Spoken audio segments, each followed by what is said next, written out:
Na mulat po. Ayaw pa matulog oh. Huwag ka na magpuyat, di na yun magre-reply.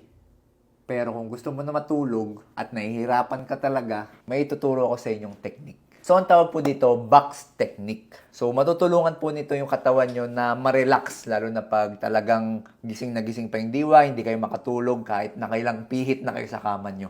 So, una, mag-inhale lang tayo for 4 seconds.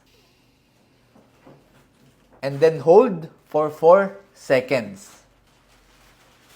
And then slowly release for another 4 seconds.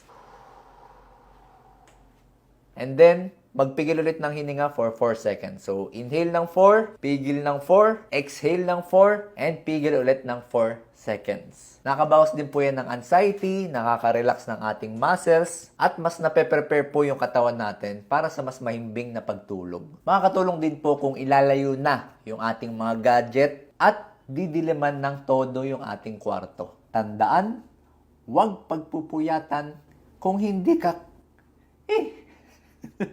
ka kaya pahalagahan.